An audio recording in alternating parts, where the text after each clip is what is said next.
Well, hello. I thought I'd make a quick video here to show you what I've got going on. Just doing a little bit of testing. Um, so I've got the Pecron E600 LFP hooked up. I have that running off of, sorry for the light change here. I've got that running off of a single um, 200 watt Pecron panel. It's kind of hazy out today. It's not really great direct sunlight, but what I'm running off of this right now, because just doing some testing here, is I've got the set power dual zone fridge freezer, and I just turned it on a few minutes ago. It started out at the left one was like 73, and the right one was about 68. So small freezer compartment and a bigger fridge compartment. But I'm also running the Euhomy, if that's how you pronounce it, ice maker off of this, because I just wanted to see what, excuse me, what I would get for from a single panel coming in and the wattage going out. I do run the ice maker off this quite often, but have not run the set power and the ice maker at the same time. So just wanting to see how it's going. That panel by itself, I don't know if I said, I've got a second one that I could run in series on this, but generally when I'm running it by itself, 200 watt panel with good sunlight, I'm pulling in right around 170 watts, I would say. But yeah, so as you can see, we've got 79 watts still coming in, 77, 70, yeah, it fluctuates, but so battery's definitely not losing anything after, probably about 5 minutes of run, maybe a little more. And I've got the set power is set to high on the compressor, not an eco right now, just wanting to get the temps dropped as quick as possible. What it does is it'll actually fluctuate between compartments and where it's diverting the majority of the power to. But then, the ice maker is just chugging along doing its thing. So that's the fan you're hearing up here. The compressor on this is actually pretty quiet. Even in high mode, about ready to drop some ice here. First batch. So let's see how it goes.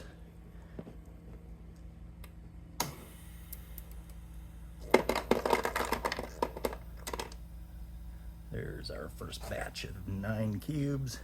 And the first ones are always a little smaller, but I'm gonna scoop them up and drop them in the tray here. And then it'll start over, and I'll kick it back over. There it goes. Okay. So I'll kick it back over to here so we can watch when so it'll fill up the water, and then that compressor will kick back in. And what I notice when it's when I'm just using the ice maker itself, what I generally get for a spike is around 700 watts, maybe a little more, maybe a little less, but it's right around in there. So we'll see what it does here after it fills up.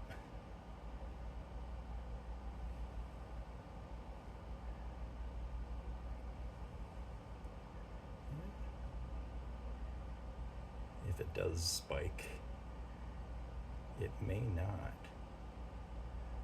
Just let it sit there for a second. But so far, yeah, I've been pretty impressed with this little E600. I just use it for, obviously for camping and stuff like that. But around the house, I will use it to run the ice maker, because I'm like, okay, I could put trays in in an ice maker and put it into the freezer and get ice that way. So I didn't want to put any more strain or stress on my electric bill. So the whole purpose of this and getting the ice maker was, well, one, I use a lot of ice, and two, I could use it the way I'm doing it right now. But as you can see, the temp is steadily dropping here. It actually is pretty quick, that set power. for as cheap as that thing is, I've been really impressed with it so far. So, but yeah, so it's still, right now it's, the sun isn't in here. So, give you an idea here. It's pretty cloudy actually. There's some breaks in the clouds, but yeah, even like I said, even on a clear day with perfect sun, I'm pulling in a pretty good amount of power. So I am still using a little power out of the generator, but it's yeah, this will run it a lot longer. And obviously I've got the for the ice maker, I'm using the AC, and for the fridge freezer, I'm using the 12-volt output on it. So yeah, normally with just the ice maker, I could probably run it, I would say between 5 and 6 hours of making ice, and this would die. But I am betting that this will last a lot longer with the panels. And yeah, it's really dropping down. I don't know if you can see that. Focus. So starting to drop down. Once it's down to temp, it's going to use a lot less power. So yeah, now I've only got 7 watts coming in. Got a good cloud bank coming in. I am impressed with the Pecron panels. They do a good job, even in low light. Like if I hook those things up in series, I'm generally getting 340 watts out of them, running in series. And again, with good sun, I would say that's what it is. But yeah, the big cloud just moved in now, so, but that'll kind of fluctuate. But it's interesting that it's showing 93 watts with both of these running, because I generally, with just the ice maker running, it's generally around anywhere between 77 and 80, upper 80s. So it's interesting that running these two devices, it's still showing that it's only using 93. So I'm not sure if that's anything. I do have the 1500 series as well, which has been a really, I've only had it a couple months, but it's been really decent. I like these Pecron. They're just cheap. They just work, and I don't think you can get a better bang for the buck. If you want to see more on these, I don't know if Hobotech did anything on the 600, but he definitely did on the 1500, which is kind of one of the reasons why I bought that. I had a smaller one than this 600 to start with that I gave to my son just to have as a kind of a backup power thing. They had lost some power, so we could charge his phones and whatnot. But I've had an outage, ran my router, modem, and TV, and streamed Netflix off this thing for about 5 hours, and then I just went to bed. It wasn't even down that far, and that was running a 50-inch TV. So yeah, again, really been impressed with the Pecron stuff.